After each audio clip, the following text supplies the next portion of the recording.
Hello, everyone. Myself Vishnu Naman, Assistant Professor Law. First of all, I would like to welcome you all on my YouTube channel, that is Legal Fable. आप लोगों को पता है कि हम लोग IPC का लेक्चर सीरीज पढ़ रहे हैं। पिछले कुछ दिनों से मैं क्लास नहीं ले पा रहा हूँ, 3 दिन से लगभग। एक्चुअल में मैं कुछ पर्सनल काम से उत्तराखंड गया हुआ था, that's why I was not available. और अभी आज हम रिटर्न हुए हैं, तो आज से अब हमारा जो है कॉन्टिन्यूअस रहेगा ये आईपीसी का लेक्चर सीरीज। तो लास्ट लेक्चर सीरीज में हमने अबेटमेंट का जो पढ़ा था सेक्शन 45 और 46। जैसे कि हमको पता है हमारे बीएनएस में 45 से लेकर 60 तक प्रोवाइडेड है। किसके बारे में? अबेटमेंट के बारे में। और आईपीसी में जो प्रोवाइडेड था 107 से लेके 120 तक। मतलब आईपीसी इस बार बीएनएस में एक सेक्शन एडिशन हुआ है अलग से, उसको अभी हम लोग डिस्कस करेंगे। वो नया सेक्शन जो है वो सेक्शन 48 है, अभी बताने वाले हैं। तो पहले हमारे आईपीसी में जो था 15 सेक्शन थे अबेटमेंट के बारे में, अभी जो है 16 हो गए हैं। तो अब हम लोग चूंकि 45-46 पढ़ लिए हैं, जो 107 108 आईपीसी का था। अब हम लोग आज पढ़ने वाले हैं 47, या जो हमारे आईपीसी में सेक्शन 108 ए था। तो this was actually regarding abet. Section 47 पढ़िए, बीएनएस में क्या करा? Abetment in India of offences outside India. मतलब जब कोई भी व्यक्ति किसी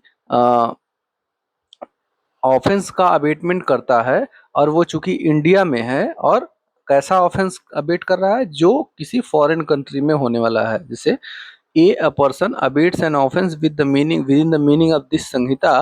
पहले यहाँ पे कोड था, ए abates an offence within the meaning of this Samhita who in India abates the commission of any act without and beyond India which would constitute an offence if committed in India।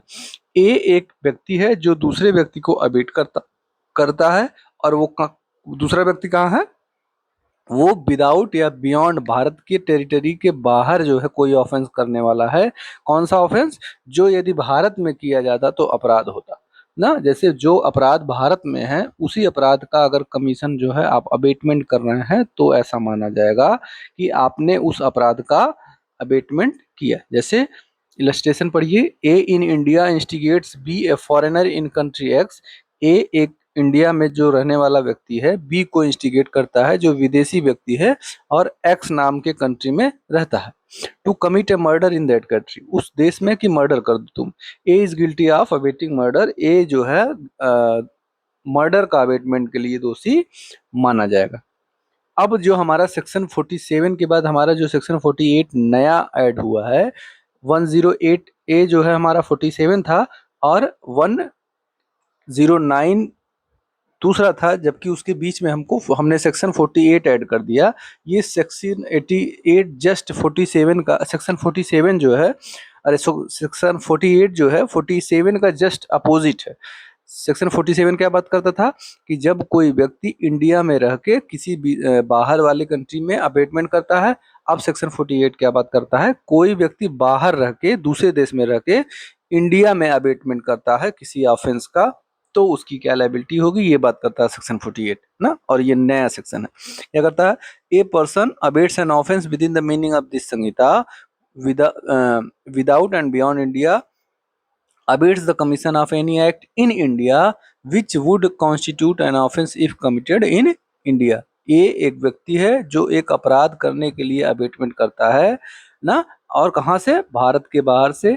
Abets the commission of any act in India, और वो अपराध कहाँ पे होने वाला है? भारत में हुआ होने वाला है। And which would constitute an offence if committed in India, अगर वो भारत में होगा, वो अपराध होगा, इसलिए जो है ये को माना जाएगा कि he is liable for abetting from outside India. Illustration पढ़िए, ए इन कंट्री एक्स, ए जो एक्स देश में रहता है, इंस्टिगेट्स बी, बी को इंस्टिगेट करता है, उकसाता है, to commit a murder in India, कि तुम भारत में एक अपराध कर दो। A is guilty of abetting murder, माना जाएगा कि ए ने जो है मर्डर का अबेटमेंट किया है, and he will be punished for that offence. और पनिशमेंट क्या होगी? पनिशमेंट अभी हम वही पढ़े हैं और फिर एक बार पढ़ेंगे कि पनिशमेंट वही होगी जिस अपराध के लिए आपने अबेटमेंट किया, सेम उसी अपराध के लिए आपको दंड दिया जाएगा। अगर आपने अपराध किया मर्डर के लिए तो आपको मर्डर का दंड मिलेगा, आपने थेफ्ट के लिए किया है तो आपको थेफ्ट का पनिशमेंट मिलेगा। अब हम लोग आते हैं सेक्शन 49 पे जो हमारे आईपीसी में 109 है। आज हम लोग सिर्फ बेयर एक्ट पढ़ने वाले हैं क्योंकि ये जो पनिशमेंट वाला पार्ट है और मेन जो पार्ट था वो फर्स्ट पार्ट में हमने डिस्कस कर लिया है। सेक्शन 49 हमारे बीएनएस का क्या कहता है, जो 109 आईपीसी में था, punishment of abetment if act abetted is committed in consequence and where no express provision is made for its punishment. जो अभी जस्ट हम बात कर रहे थे पहले इसकी, कि ऐसे अपराध जिसको आपने अबेट किया है और एज अ कॉन्सिक्वेंस वो हो जाता है और उसके लिए कोई एक्सप्रेस प्रोविजन नहीं है अगर उसके पनिशमेंट के लिए। whoever abates any offense, provision पढ़िए क्या कहता है, whoever abates any offense shall, if the act abated is committed in consequence of the abatement and no express provision is made by this Samhita for the punishment of such abatement, be punished with the same with the punishment provided for the offense। कोई भी व्यक्ति एक अपराध के लिए अगर क्या करता है, अबेटमेंट करता है और उस अबेटमेंट के लिए अगर कोई सजा प्रोवाइडेड नहीं है हमारे बीएनएस में, तो वो क्या करेगा, अगर देखिए ये एक व्यक्ति है जिसने एक अबेटमेंट जो है, एक अपराध का अबेटमेंट किया और उस अपराध जो है एक्चुअल में उस अबेटमेंट के कॉन्सिक्वेंस में हो जाता है और उस अपराध का अबेटमेंट के लिए कोई सजा नहीं प्रोवाइडेड है, तो क्या कह रहा है, he will be by the Samhita for the punishment of such abatement be punished with the punishment provided for that offense। मतलब जो उस अपराध के लिए, जैसे मान लीजिए आपने मर्डर का अबेटमेंट किया, मर्डर हो जाता है और मर्डर के अबेटमेंट के लिए कोई सजा नहीं प्रोवाइडेड है, इसलिए आपको मर्डर करने के लिए जो सजा मिलेगी वही सजा आपको भी मिलेगी भले ही आपने अबेटमेंट किया है।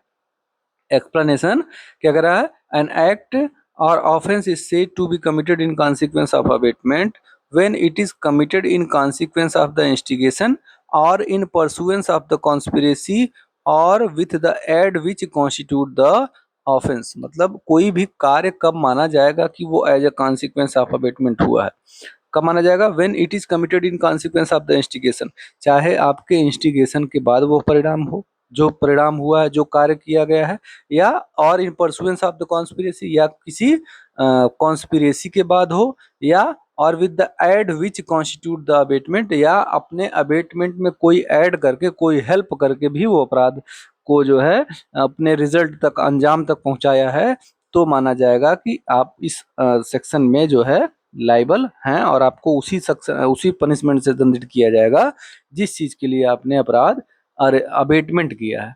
ठीक है, इलस्ट्रेशन क्या है, illustration A instigates B to give false evidence.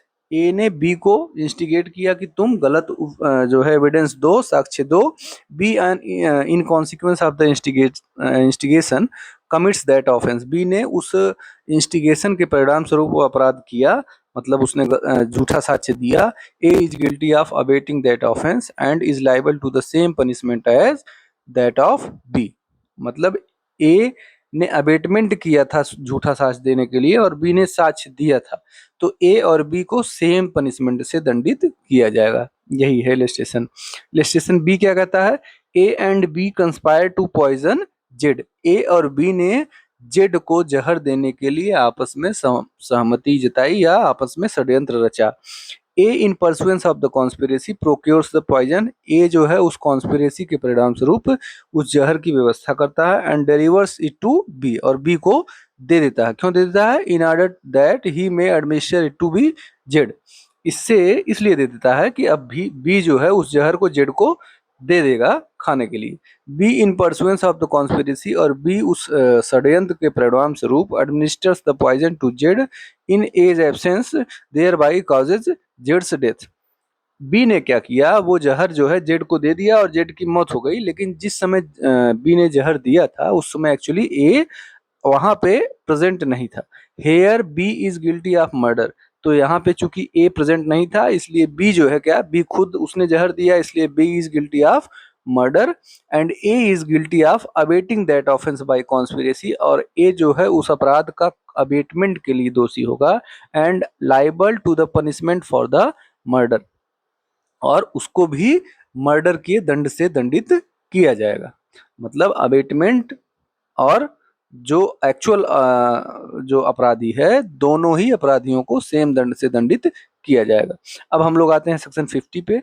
Section 50 हमारा जो है 1010 है आईपीसी का। क्या बात करता है बीएनएस का section 50? Punishment of abetment if person abetted does act with different intention from that of the abettor. मतलब आपने किसी को अबेट किया कोई अपराध करने के लिए, और वो अपराध तो करता है लेकिन but his intention was different from you, आपके इंटेंशन से उसका इंटेंशन अलग था। ऐसी परिस्थिति में क्या होगा? तो क्या कह रहा है, who ever abets the commission of an offence, कोई भी व्यक्ति कोई अपराध का अगर अबेटमेंट करता, अपराध के कमीशन का अबेटमेंट करता है, and if the person abated does the act with a different intention or knowledge from that of the abater, और वो व्यक्ति जिसको अबेटमेंट किया गया है उसने वो अपराध तो किया लेकिन दूसरे इंटेंशन से और दूसरे नॉलेज से किया, B punished with the punishment provided for the offence which would have been committed if the act had been done with the intention or knowledge of the abater and with no other। तो जैसे basic सी बात है कि आपको भी उसी दंड से तब भी दंडित किया जाएगा, चाहे वो आप वाले इंटेंशन से, आप वाले नॉलेज से अपराध करे, या उसका कोई डिफरेंट इंटेंशन हो, डिफरेंट नॉलेज हो, लेकिन चूंकि आपने जिस अपराध का अबेटमेंट किया है वो अपराध उसने किया है, इसलिए आपको उसी दंड से दंडित किया जाएगा। जैसे आपने मर्डर के लिए अबेटमेंट किया, एक का ए, जैसे ए एक व्यक्ति है, ए ने बी का अबेटमेंट किया कि तुम सी का मर्डर कर दो, और बी पहले से ही चाहता था सी का मर्डर करने के लिए, तो चूंकि यहाँ पे बी का अलग इंटेंशन है, फिर भी जो है ए लाइबल होगा उसी पनिशमेंट के लिए जो बी लाइबल होगा, क्योंकि ए ने अबेटमेंट किया है। अब हम लोग आते हैं सेक्शन 51 पे। सेक्शन 51 बात करता है हमारा आईपीसी में जो हमारा बीएनएस में जो हमारे आईपीसी में सेक्शन 111 था ना। इसमें एक आप लोग एक बार अच्छा ठीक है, अभी हम लास्ट में आप लोगों को रिवाइज करा देंगे कि कौन कौन से आपके सेक्शन पे टिक लगा लेना है, अभी से बता देते हैं। अभी हम जो है सेक्शन 111 या सेक्शन 51 बाद में पढ़ लेंगे। एक बार आप लोग अपने बैरक में टिक लगा लीजिए कौन कौन से सेक्शन आपसे पूछेगा आपके एग्जाम हॉल में। तो सबसे पहले आप लोग सेक्शन टिक लगाइए अपना सेक्शन 46, ये डायरेक्ट सेक्शन पूछता है आपके एग्जाम हॉल में। सेक्शन 108 ए जो था ये 47 हो गया है, और 47 जरूर पूछेगा आपसे। सेक्शन 110 पूछता है जो हमारा अभी 50 है। सेक्शन 114 पूछता है जो हमारा 54 है बीएनएस में। उसके बाद सेक्शन 117 भी कभी कभी पूछ लेता है, जो जिसमें हल्का सा चेंज हो गया है। बाकी सारे सेक्शंस इंपॉर्टेंट हैं, जिन सेक्शंस का मैंने अभी नाम दिया ये आपको ज्यादा मतलब इनको आपको रट के रखना होगा, क्योंकि ये पूछता है एग्जामिनेशन हॉल में directly from the bare only. अब हम लोग आते हैं सेक्शन हमारे 51 पे या 111 पे। Liability of abettor when one act abetted and different act is done. आपने अबेटमेंट किसी अन्य अपराध के लिए किया और अपराध कोई हो गया दूसरा, तो क्या होगा? When an act is abated and a different act is done, the abater is liable for the act done in the same manner and to the same extent as if he had directly abated it, provided that the act done was a probable consequence of the abatement and was committed under the influence of the instigation or with the aid or in pursuance of the conspiracy which constituted the abatement। Basic सी बात है, ये हमारा section 51 या 111 IPC का क्या बात करता है कि जब किसी when an act is abetted and different act is done, आपने किसी एक्ट के लिए अबेटमेंट किया और दूसरा अपराध हो गया, the abettor is liable for the act done. तो अबेटर उस अपराध के लिए भी लाइबल होगा जो एक्चुअल में एक्ट किया है, in the same manner and to the same extent as if he had directly abetted it. ठीक है, तो इसमें जैसे आपने किसी के घर में चोरी करने की अबेटमेंट किया, इसका इलस्ट्रेशन पूछता है ऐसा जो है आपसे एग्जामिनेशन में। अभी इसमें इलस्ट्रेशन मिल भी जाएगा, इलस्ट्रेशन से ही समझाते हैं आपको, ठीक है, अपने एग्जाम्पल से नहीं समझाते हैं क्योंकि आपको इलस्ट्रेशन याद रखना है इसलिए। ठीक है, प्रोवाइडेड क्या कह रहा है, बेसिक सी बात है कि जब आपने किसी अपराध के लिए अबेटमेंट किया और दूसरा अपराध कर दिया, वो अपराध के अलावा अगर वो दूसरा अपराध जिस अपराध के लिए आपने अबेटमेंट किया था उसका स्वाभाविक परिणाम हो सकता था, उसकी परिकल्पना की जा सकती थी कि ये अपराध करते समय ये अपराध भी हो जाएगा, तो आप उसके लिए भी लायबल होंगे, ना, provided that that act was a probable consequence of the abetment. ठीक है, अब इसको हम लोग पढ़ते हैं इलस्ट्रेशन से।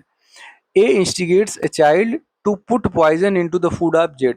ए एक बच्चे को जेड के खाने में जहर डालने के लिए इंस्टिगेट करता है and gives him the poison for that purpose, और उस बच्चे को जहर सौंप देता है। The child in consequence of the instigation by mistake puts the poison into the food of Y. चूंकि वो बच्चा बच्चा था, अबोध बालक था, इसलिए उसने जेड को जहर देने के बजाय वाई को जहर दे दिया।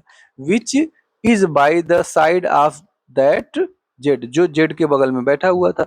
Here if the child was acting under influence of as instigation, यहाँ पे यदि वो बच्चा जो है ए के इन्फ्लुएंस में काम कर रहा था, इसलिए A is liable in the same manner and to the same extent as if he had instigated the child to put the poison into the food of Y. मतलब कि यहाँ पे ए को वैसे ही दंडित किया जाएगा कि उसने अगर उस बच्चे को जहर जेड के बदले वाई को देने को बोला होता और उस बच्चे ने वाई को जहर दिया होता तो वाई मरा होता, तो जो उसकी लाइबिलिटी होती वही लाइबिलिटी उसकी होगी, क्योंकि यहाँ पे ए इतनी परिकल्पना कर सकता था कि ये बच्चा जो है अबोध बालक है, हो सकता है ये जेड और वाई में डिफ्रेंशिएट न कर पाए और जहर जेड के बदले वाई को दिया जा सकता है, इसलिए ए की लाइबिलिटी होगी। इलस्ट्रेशन बी पढ़िए। A instigates B to burn जेड्स हाउस। ए ने बी को इंस्टिगेट किया कि आप जेड के घर में आग लगा दीजिए। B sets fire to the house. B ने उस घर में आग लगा दिया and at the same time commits theft of property there. A ने क्या कर दिया, बी को इंस्टिगेट किया कि तुम जो है जेड के घर में आग लगा दो। बी उस घर में आग लगाता है और उसी टाइम जो है उस घर में चोरी भी कर लेता है, कुछ चीजें वहां पे थी। ए दो guilty of abetting the burning of the house is not guilty of abetting the theft. यद्यपि ए जो है घर में आग लगाने के अबेटमेंट के लिए दोषी हो सकता है, लेकिन चोरी के लिए चोरी दोषी नहीं हो सकता है। For the theft was a distinct act and not a probable consequence of the burning। क्योंकि यहाँ पे चोरी जो है और आग लगाना दोनों ही अलग अलग तरह के अपराध हैं। ऐसा संभावना नहीं किया जा सकता, ऐसा नहीं सोचा जा सकता है कि चोरी करने अरे आग लगाने के समय कोई भी व्यक्ति चोरी कर लेगा, इसलिए जो है एक ही यहाँ पे लाइबिलिटी नहीं होगी। ये इलस्ट्रेशन आपको रट के रखना है, यही इलस्ट्रेशन ऑब्जेक्टिव क्वेश्चन में डायरेक्ट पूछेगा। ठीक है, और अगर आपको याद रहेगा तो आपका आंसर सही हो जाएगा। फिर इलस्ट्रेशन सी क्या कहता है, A instigates B to C. A instigates B and C to break into an inhabited house at midnight for the purpose of robbery. A ने इंस्टिगेट किया बी और सी को कि आप लोग एक आवासीय घर में रात में क्या कर दीजिए, चोरी करने के लिए डाका डाल दीजिए। ठीक है, and provides them with the arms for that purpose, और उस पर्पज से उनको क्या कर दिया, आर्म्स भी प्रोवाइड कर दिया, हथियार भी प्रोवाइडेड कर दिया। B and C break into the house, और बी और सी ने उस घर में सेंधमारी कर दी, मतलब उस घर में तोड़ के घुस गए। And being resisted by Z, और चूंकि जेड उसका घर था, जेड ने विरोध किया कि तुम मेरे घर में कुछ क्यों घुस रहे हो। तो वन ऑफ द इनमेट्स, मतलब ए और बी में से किसी एक व्यक्ति ने, अरे सॉरी, जेड जो है उस घर का निवासी था, अंतःवासी था, इसलिए उसने विरोध किया। ए और बी में से किसी एक व्यक्ति ने जेड का मर्डर कर दिया। Here if the murder was probable consequence of the abetment, A is liable for the punishment for the provided for the murder.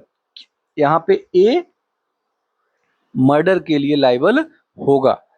क्यों लायबल होगा, क्योंकि सपोज कीजिए कि आपने बी और सी को जो है अबेटमेंट किया किसी चीज के लिए कि आप एक व्यक्ति जेड है उसके घर में घुस जाओ और चोरी कर लो। ठीक है, अब जब आपने उसको अबेट किया कि तुम रात में किसी के घर में घुस रहे हो और साथ में आप उसको हथियार भी दे रहे हैं कि अगर कोई खतरा हुआ तो इस हथियार को अपने पास रखे रहना, तो हथियार is only for the purpose of committing any offence if any danger appears to you. अगर आपको कोई खतरा लगता है तो आप उस बंदूक को चलाएंगे, उस गन को चलाएंगे, उस अगर आपके पास भाला है तो उस भाले से किसी की हत्या करेंगे अपनी जान बचाने के लिए। इसलिए ये संभावित था कि जो व्यक्ति किसी घर में चोरी करने जा रहा है, अगर सामने वाला अटैक करेगा तो ये भी अटैक करके अपनी जान बचा सकता है। इसलिए इस बात की संभावना थी कि चोरी करते समय मौत कारित की जा सकती है, इसलिए यहाँ पे लायबिलिटी होगी अवेटर की, मतलब ए की लायबिलिटी होगी। अब हमारा सेक्शन आता है सेक्शन 52 जो हमारा 112 है। ये भी इंपॉर्टेंट सेक्शन है। Abettor when liable to cumulative punishment for the act abetted for act done. If the act for which the abater is liable under section 51, अभी जो हमने पिछला सेक्शन पढ़ा कि आपने अबेटमेंट किया और उस अबेटमेंट के परिणाम स्वरूप एक ऑफेंस हो गया, ठीक है, क्योंकि उसका वो संभावित परिणाम था। तो क्या करा, if the act for which the abettor is liable under section 51 is committed in addition to the act abetted and constitute a distinct offense, the abater is liable to the punishment for each of the offenses। मतलब कह रहा है कि जैसे हमने अभी पिछले section में पढ़ा कि आपने अबेटमेंट किसी और अपराध के लिए किया था और अपराध कोई और हो गया। जैसे इलस्ट्रेशन पिछले सेक्शन का क्या करा कि ए ने देखिए स्क्रीन पे, ए ने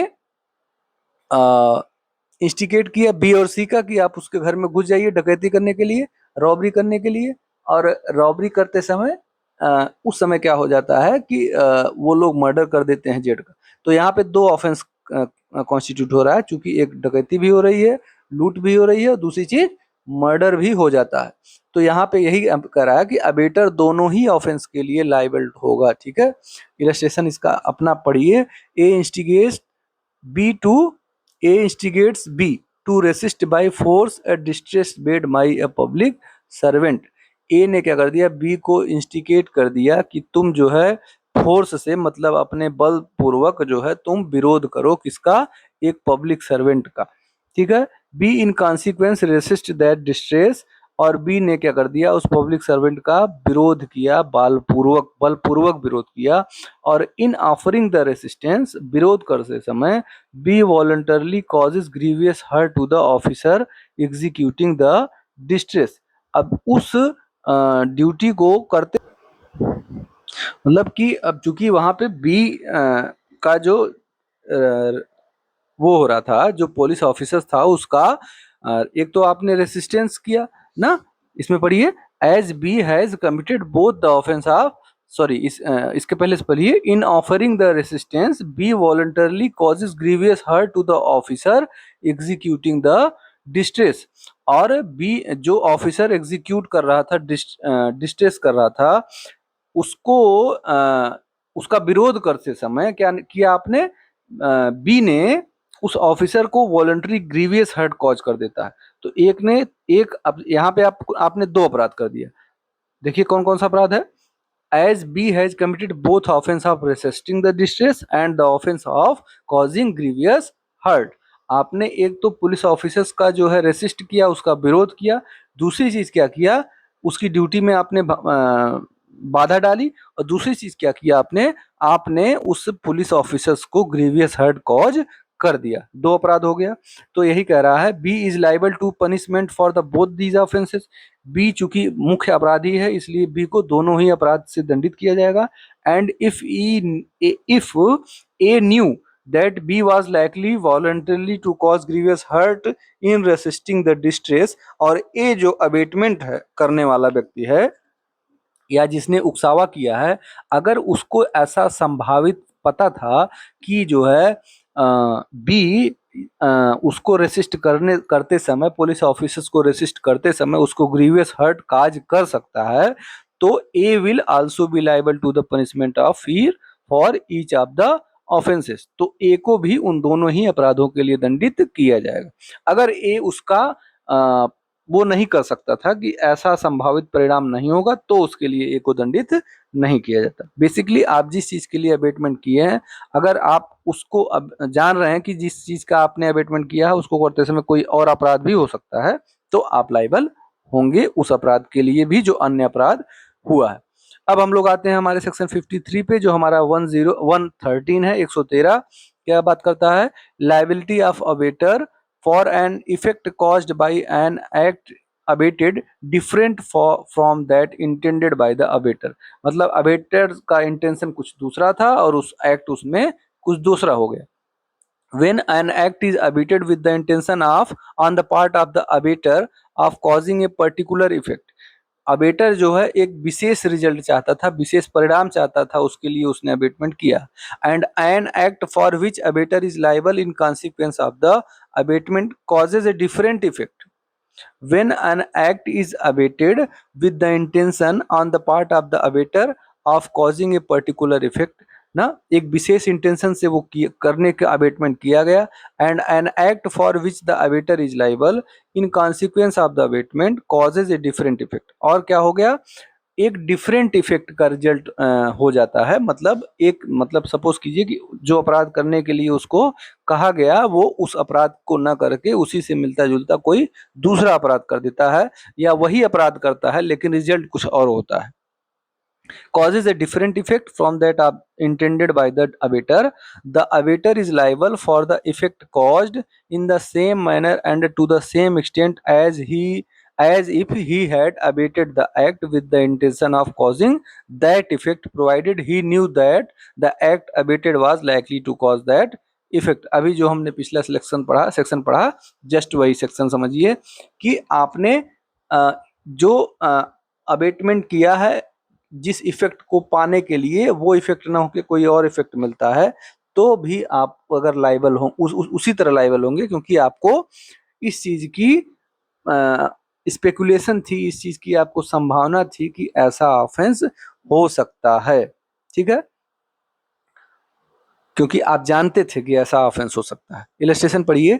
ए instigates B to cause grievous hurt to Z. A ने इंस्टिगेट किया बी को कि तुम जेड को ग्रीवियस हर्ट कर दो. बी ने in consequence of the instigation causes grievous hurt to Z. B ने जेड को ग्रीवियस हर्ट कर दिया और Z dies in consequence. Z की मौत हो जाती है. Here, if A knew that the grievous hurt abated was likely to cause death, चूंकि मौत के लिए उसने अबेटमेंट नहीं किया था, उसने ग्रीवियस हर्ट के लिए अबेटमेंट किया था. लेकिन चूंकि अगर वो जानता था, A knew that grievous hurt abetted was likely to cause death, क्योंकि जिस ग्रीवियस हर्ट के लिए मैंने अबेटमेंट किया है हो सकता है उससे मृत्यु भी हो जाए, तो क्या होगा, A is liable to be punished with the punishment provided for murder. तो ए उसी तरह से लाइबल होगा कि उसने मर्डर किया है. ठीक है, अब हम लोग आते हैं हमारे सेक्शन 54 पे जो हमारा 114 है.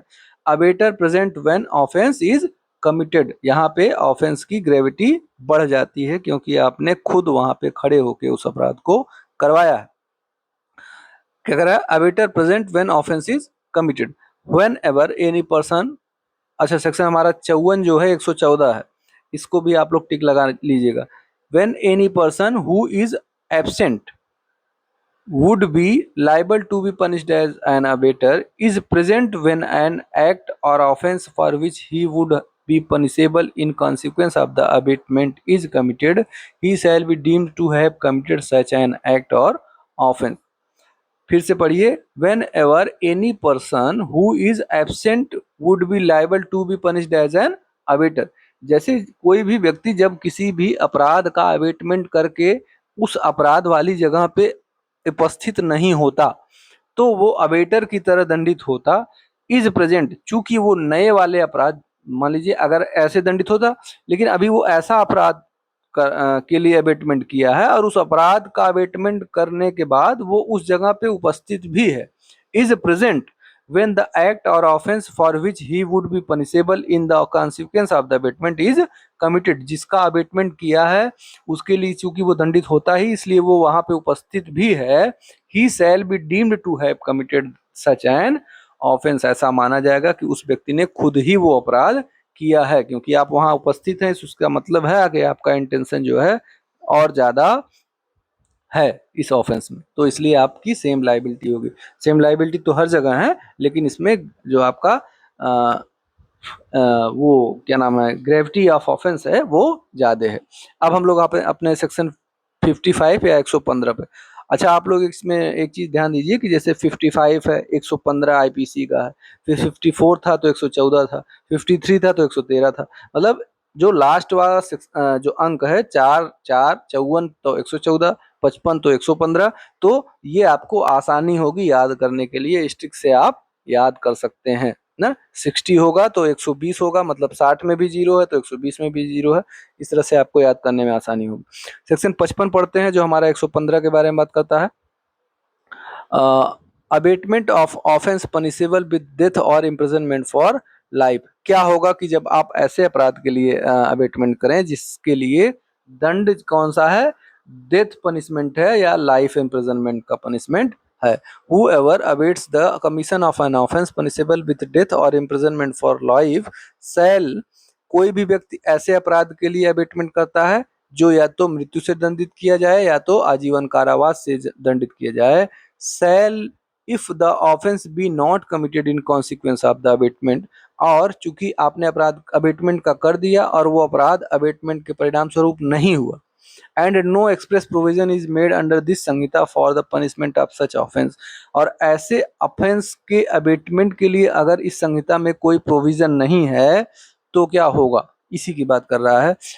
And no express provision is made under this Sanhita for the punishment of such abetment B punished, तो ऐसे व्यक्ति को कैसे दंडित किया जाएगा, with the imprisonment of either description for a term which may extend to 7 year and shall also liable to be fine, या तो 7 साल या तो and fine, and if any act for which the abater is liable in the consequence of the abatement and which causes hurt to any person is done, the abater shall be liable to imprisonment of either description for a term which may extend to 14 years and shall also be liable to be fine। Basically आप समझिए कि आपने एक व्यक्ति को murder करने की abetment की, उस व्यक्ति ने मर्डर नहीं किया, उसने कोई ऑपरेशन नहीं किया, लेकिन आपने चूंकि मर्डर का अबेटमेंट कर दिया है, ठीक है, तो यहाँ पे कह रहा है कि आप चूंकि अबेटमेंट कर दिए हैं इसलिए आपको फिर भी सजा होगी कितने साल की, 7 साल की। अब उस मर्डर को जो आपको करने के लिए अबेटमेंट किया गया था, मान लीजिए आपने उस मर्डर के लिए थोड़ा सा भी एक्ट कर दिया होता और उसमें उस व्यक्ति को थोड़ी बहुत चोट पहुंच जाती, ठीक है, तो वो आपकी जो 7 साल की सजा है वो अब कितने साल की हो जाती, 14 साल की हो जाती, ठीक है। यही हमारा बात करता है सेक्शन 55, ठीक है। सॉरी जस्ट ए मिनट, चूंकि आज हम बैरक से पढ़ा रहे हैं तो नीचे हो गया, स्क्रॉल ज़्यादा डाउन हो गया। सेक्शन 55, जस्ट ए मिनट, ये हमारा हो गया सेक्शन 55। अब हम लोग इसका हम लोग इलस्ट्रेशन पढ़ते हैं। A instigates B to murder Z, A ने बी को इंस्टिगेट किया कि तुम जेड का मर्डर कर दो। The offence is not committed, अपराध नहीं हुआ, मतलब बी ने जेड का मर्डर नहीं किया। And if be had murdered Z he would have been subject to the punishment of death of imprisonment for life। यदि चूंकि ये अपराध कौन कैसा है कि अगर उसने मर्डर किया होता तो या तो उसको मृत्युदंड का सजा होता या तो आजीवन कारावास की होता सजा। इसलिए therefore A is liable to imprisonment for a term which may extend to 7 years and also liable to fine if the hurt be done Z in consequence of the abatement, he will be liable to be the term which may extend to 14 years and to the fine। Basically वही example से जो हमने बताया कि अब उसने अगर उस मर्डर को करने के लिए थोड़ी भी गलती कर दी, थोड़ी सी भी चोट पहुंचा दी तो 14 साल की सजा होगी। अगर उसने कुछ नहीं किया फिर भी 7 साल की सजा होगी क्योंकि आपने अबेटमेंट किया है।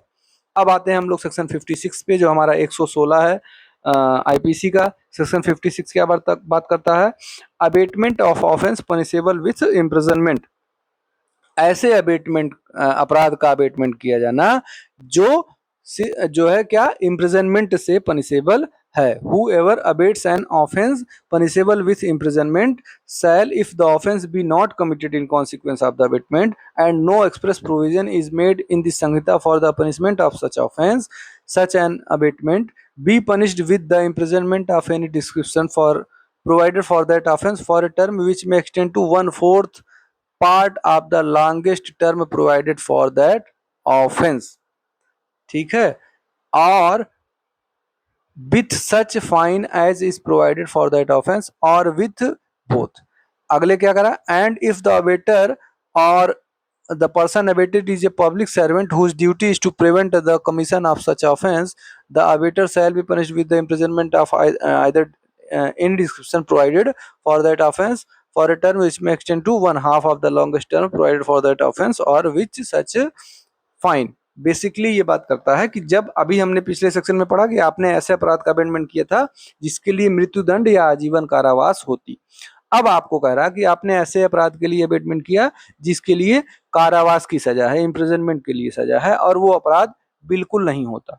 मतलब आपने अमेंडमेंट कर दिया और अपराध नहीं हुआ, तो क्या होगा? तो कह रहा है कि ऐसे अपराध के लिए आपको कितने दंडित कितने दंड उस अपराध की मैक्सिमम सजा, मान लीजिए आपने चोरी के लिए अमेंडमेंट किया तो चोरी की जो मैक्सिमम सजा है 3 साल, मतलब हम लोग 3 साल को अगर 12 महीने से करेंगे गुणा तो 12 × 3 = 36 महीना हो गया। 36 महीने की सजा को हम लोग क्या करेंगे? 4 भाग में डिवाइडेड कर लेंगे, क्योंकि क्या कर रहा है,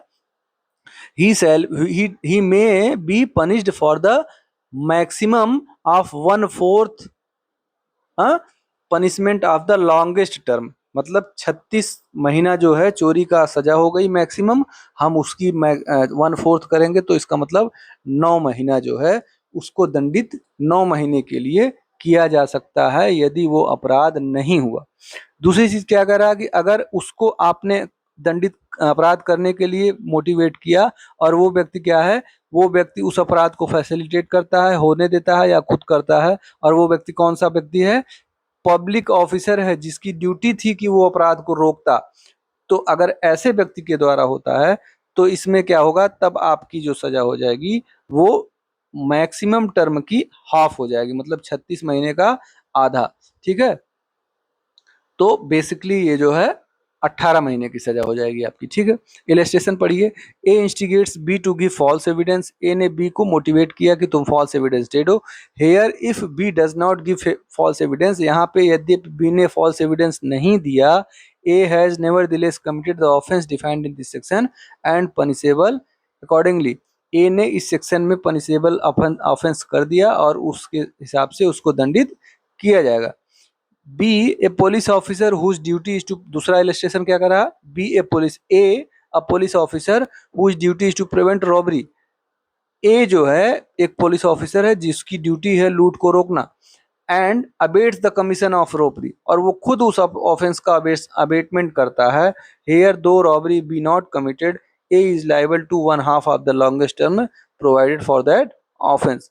चूंकि रॉबरी की जितनी मैक्सिमम सजा होगी उसकी आधी सजा, अगर रॉबरी नहीं होगी तो, अगर रॉबरी होगी तो पूरी सजा, अगर रॉबरी हुई ही नहीं, कुछ भी नहीं हुआ, और वो व्यक्ति जो अबेटमेंट किया है वो पुलिस ऑफिसर है, क्योंकि उसका ऑफेंस रॉबरी को रोकना ड्यूटी थी और वो रॉबरी को क्या कर रहा है, अबेट कर रहा है, तो उसको आधी सजा मिलेगी जितनी सजा उसकी होती। तीसरा illustration, B abets the commission of a robbery by अ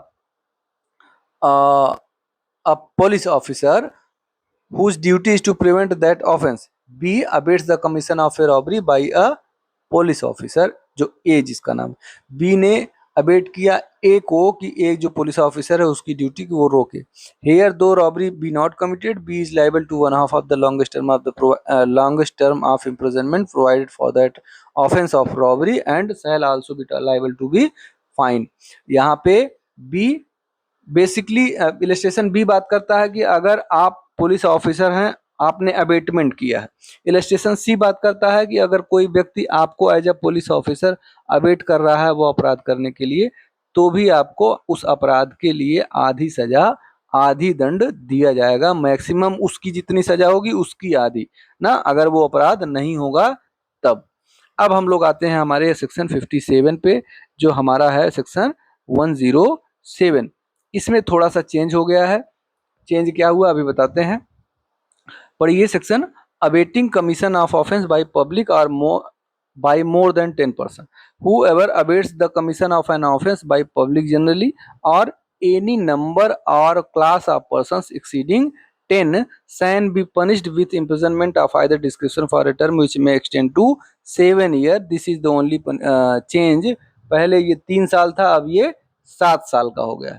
मतलब कोई भी व्यक्ति अगर किसी भी अपराध को अबेटमेंट करता है, किसी भी अपराध को अबेटमेंट करता है और क्या कहता है, ऐसे व्यक्तियों के द्वारा जो 10 से अधिक हो संख्या में, तो भी जो है या तो खुद पब्लिक के द्वारा या ऐसे व्यक्ति के द्वारा जो 10 से संख्या में मतलब 10 हो या 10 से अधिक हो, ऐसे समुदाय के द्वारा अपराध का अबेटमेंट करता है और उस अपराध को होने देता है, तो क्या माना जाएगा कि उसको 7 साल की सजा दी जाएगी। इसका इलस्ट्रेशन पढ़ लेते हैं।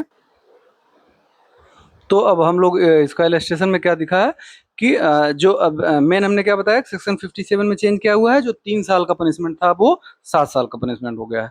इलस्ट्रेशन क्या है, A affixes in public place placard, एक रिटन बोर्ड चिपकाता है। ए इंस्टिगेटेड ए सेक्ट, एक छोटे समुदाय को क्या करना है, उसका पर्पज है इंस्टिगेट करना, मोटिवेट करना कि आप अपराध करिए। Consisting of more than 10 members, जिस सेक्ट में 10 से अधिक लोग हैं, to meet at a certain time and place, कि आप लोग एक जगह पे मिलिए, इकट्ठा होइए, क्या करने के लिए, for the purpose of attacking the members of an adverse sect, कि आप एक दूसरे समुदाय पर हम लोगों को अटैक करना है, आप लोग एक जगह पे मिलिए, हम लोग अटैक करेंगे। वाइल इंगेज्ड इन ए प्रोसेसन, और चूंकि हम लोग एक प्रोसेसन निकालेंगे, उस प्रोसेसन में हम लोग ऐसा करेंगे। A has committed the offence defined in this section, ऐसा माना जाएगा कि ए ने इस सेक्शन में अब डिफाइंड जो है अपराध किया। अब हम लोग आते हैं हमारे सेक्शन 58 में, जो हमारा सेक्शन 118 था हमारे आईपीसी में। क्या बात करता है, concealing design to commit offence punishable with death और imprisonment for life, whoever intending to facilitate or knowing it to be likely that he will thereby facilitate the commission of an offense punishable with death or imprisonment for life, कोई भी व्यक्ति जो जानता है कि वो क्या करेगा, फैसिलिटेट करेगा the commission of any offence, an offence punishable with death और इम्प्रिजनमेंट फॉर लाइफ, ऐसा अपराध को सब जो है सुविधा प्रदान करेगा, फैसिलिटेट करेगा, उसको करने होने में मदद करेगा। कैसा अपराध, या तो दंड जो है मृत्यु दंड हो, या तो इम्प्रिजनमेंट फॉर लाइफ हो, and voluntarily conceals by an act or omission or by use of encryption or any other information hiding tool the existence of a design to commit such offense or makes any representation which he knows to be false respecting such design।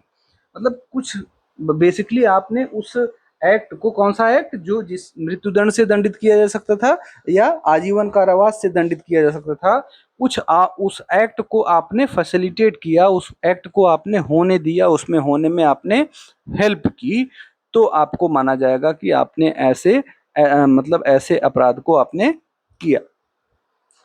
If आगे कह रहा है, if that offense be committed be punished with imprisonment of either description for a term which may extend 7 year, अगर वो अपराध हो जाता है आपके अबेटमेंट के परिणाम स्वरूप, तो माना आपको दंडित किया जाएगा for a term which may extend to 7 साल तक।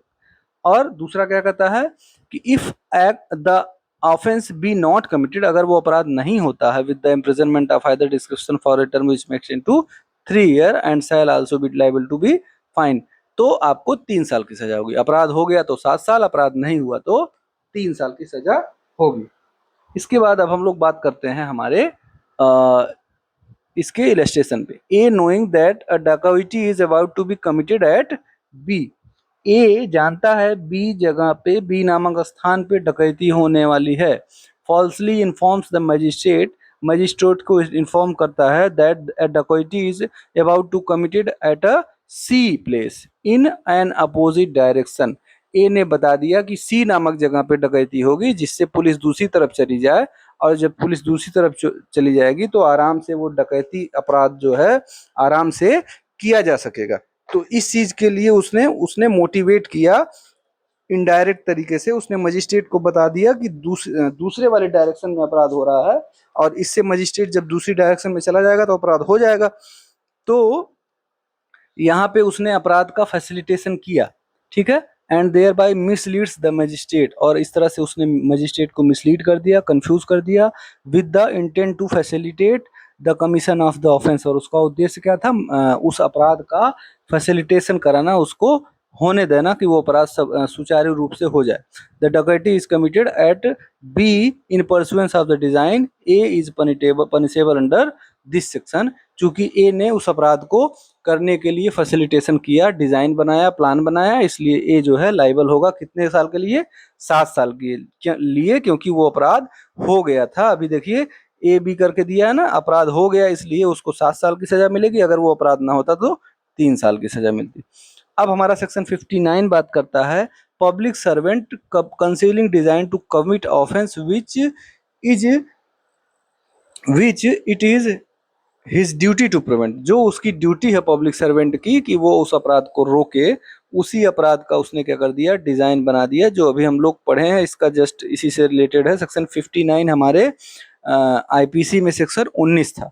क्या कहता है, who ever being a public servant, कोई भी व्यक्ति पब्लिक सर्वेंट होते हुए क्या करता है, intending to facilitate or knowing to be likely that he will thereby facilitate the commission of an offense, ऐसा जानता है कि वो एक अपराध का फैसिलिटेशन करने वाला है of an offense which it is his duty as such public servant to prevent।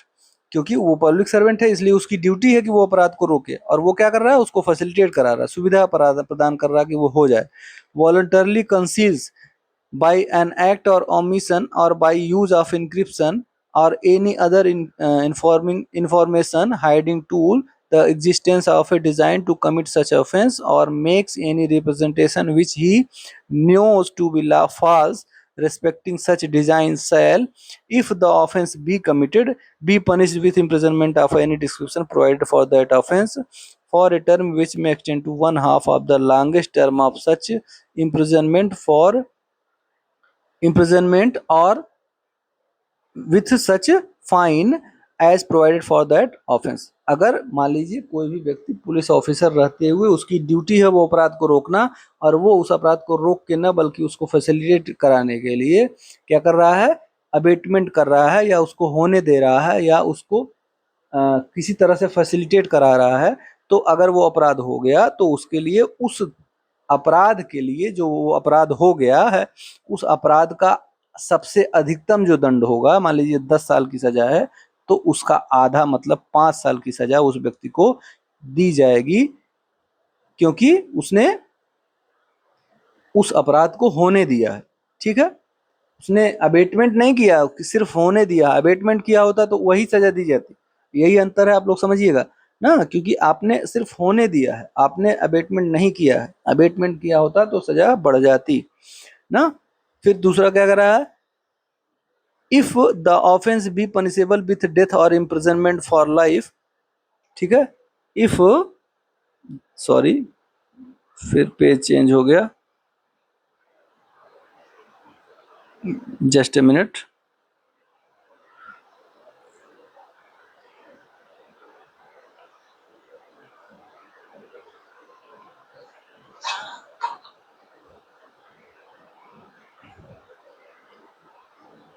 हाँ, सेक्शन 59 हम लोग पढ़ रहे थे ना। यस, सेक्शन 59 क्या बात कर रहा है कि अगर मतलब सीधे ये हमारा बात कर रहा है, इलस्ट्रेशन ए क्या बात कर रहा है कि वो अपराध आपने जिसका अबेटमेंट किया है वो अगर हो जाता है तो आपको उस अपराध के मैक्सिमम दंड की आधी सजा दी जाएगी। इलस्ट्रेशन इसका बी वाला बात कर रहा है सबसेक्शन, क्या कहता है कि अगर if the offence be punishable with death और इम्प्रिजनमेंट फॉर लाइफ, मान लीजिए वो अपराध ऐसा होता है जिसको आपने फैसिलिटेट किया वो मृत्युदंड या आजीवन कारावास से दंडित होने वाला अपराध होता, तो either description which may extend to 10 years, तो उस अपराध के फैसिलिटेशन के लिए आपने जो गलती की है उसके लिए आपको 10 साल तक की सजा दी जा सकती है ना, with imprisonment of either description for a term which may extend to 10 साल 10 ईयर्स की सजा आप तक को दी जा सकती है, क्योंकि आपने उसको फैसिलिटेट किया। फिर अब हम लोग इसका सी सबसेक्शन पढ़ते हैं, if the offence be not committed, तो अगर वो अपराध नहीं होता है, आपने फैसिलिटेशन की सारी सुविधा कोशिश की बट अपराध नहीं होता है, तो आपको क्या किया जाएगा, shall be punished with imprisonment of either any description provided for the offence for a term which may extend to 1/4 of the part of the longest term of such imprisonment और such fine as is provided for that offence और with both. वो उस अपराध की जो maximum सजा होगी उसका चौथा हिस्सा या जो फाइन होगी उनमें से किसी एक के लिए या दोनों के लिए आपको दंडित किया जा सकता है। इलस्ट्रेशन पढ़िए, A an officer of police being legally bound to give information of all designs to commit robbery which may come to his knowledge. A जो एक पुलिस ऑफिसर है वो बाउंड है, ड्यूटी बाउंड है लीगली, कि उसके ऊपर कोई भी उसको जानकारी मिलती है डकैती के बारे में, रॉबरी के बारे में, तो वो अपने ऑफिसर्स को बताएगा। बट क्या करता है, and knowing that B designs to commit robbery, और वो जानता है कि बी जो है रॉबरी करने वाला है, ओमिट्स, उसने क्या कर दिया, ओमिशन कर दिया, लोप कर दिया, नहीं बताया, to give such information with intent to facilitate the commission of the offence, की हम नहीं बताएंगे तो ये अपराध आसानी से हो जाएगा। Here A has an illegal omission concealed the existence of B's design and is liable to punishment according to the provision of this section. इस धारा के अंदर जो है वह पुलिस ऑफिसर दंडित किए जाने योग्य है। कौन से दंड से दंडित किया जाएगा, उस ऑफेंस के मैक्सिमम पनिशमेंट के आधे दंड से दंडित किया जाएगा, क्योंकि वो अपराध अगर डेथ से दंडित किया जाने वाला होता या आजीवन कारावास से दंडित किया जाने वाला होता तो 10 साल तक की सजा दी जाती। अगर वो अपराध नहीं होता तो उसको उस अपराध के मैक्सिमम सजा की चौथाई सजा दी जाती। अगर वो अपराध हो गया है इसलिए उसको मैक्सिमम दंड का आधा दंड दिया जाएगा।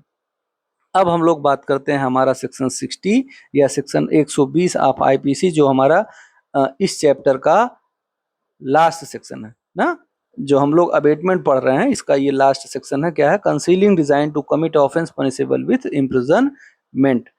अगर कोई भी किसी ऐसे अपराध के लिए डिजाइन करता है जो इम्प्रिजनमेंट से दंडित किए जाने वाला है, whoever intending to facilitate or knowing it to be likely that he will thereby facilitate, ये जान रहा है कि वो फैसिलिटेट करेगा क्या, the commission of an offence punishable with imprisonment, ऐसे अपराध के कमीशन का अपराध का होना फैसिलिटेट करेगा जिसके लिए इम्प्रिजनमेंट से दंडित किया जाना है। Voluntarily conceals by any act or illegal omission, किसी एक्ट या इलीगल ओमिशन के द्वारा उस डिजाइन को छिपाता है।